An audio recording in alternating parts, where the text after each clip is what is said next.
Bonjour Valérie, Bonjour. dites-nous comment ça se passe à Réunion Première depuis le début des événements à La Réunion. Eh bien, on va dire que le rythme est soutenu. C'est vrai que c'est très intense, mais c'est à l'image de la situation actuellement sur notre département.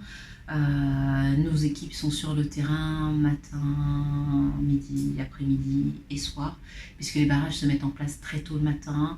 Et on va dire que la situation a tendance à se durcir au fur et à mesure dans la journée. Donc généralement l'après-midi, il y a encore plus de barrages, encore plus de tensions. Là, avec la visite de la ministre des Outre-mer, étant donné qu'elle fait ses annonces plutôt en fin de journée, voilà, on est sur le qui-vive et c'est un rythme vraiment très soutenu. Quelles sont les plus grosses difficultés que vous ayez rencontrées jusqu'à présent? Alors,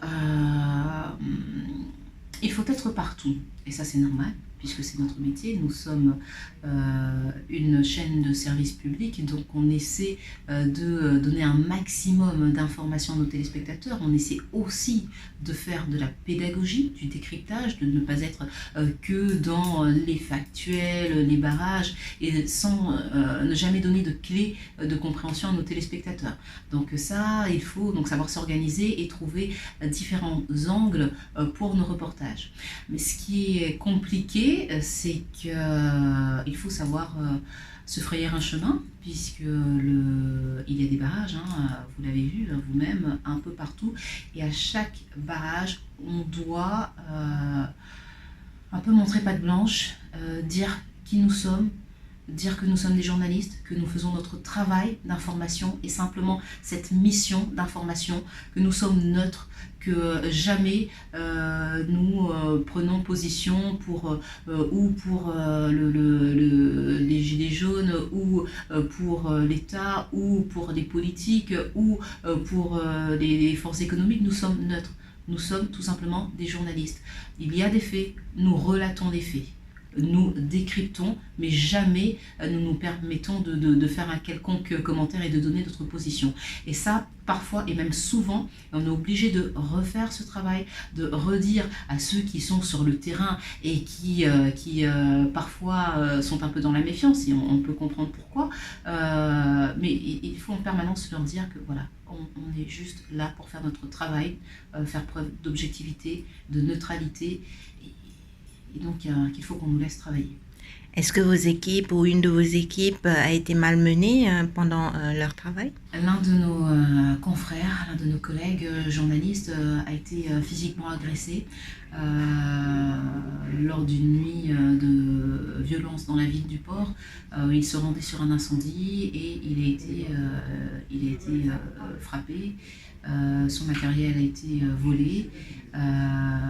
Bon, l'homme est costaud, heureusement, donc il s'en est sorti, il va bien, mais je ne dirais pas que c'est tout le temps comme ça. C'est arrivé, malheureusement, nous le dénonçons, nous le déplorons. Pour autant, il ne faut pas penser que voilà, qu'il y ait ces scènes de violence tous les jours, tous les soirs, mais c'est vrai que c'est difficile. C'est difficile pour nos journalistes et ce genre d'événements, de dérapage, on parle clairement de violence, hein, puisqu'il a été frappé, ça arrive. Et ça fait partie des risques que nous prenons parfois. On essaie de faire notre travail dans la prudence. Et depuis que vous êtes journaliste, est-ce que c'est la première fois que vous assistez à de tels événements? Non, puisque malheureusement, heureusement, euh, non, ce n'est pas la première fois, puisque ça fait partie de l'histoire de la Réunion. Je n'étais qu'une adolescente collégienne lors des événements du Chaudron en 1991.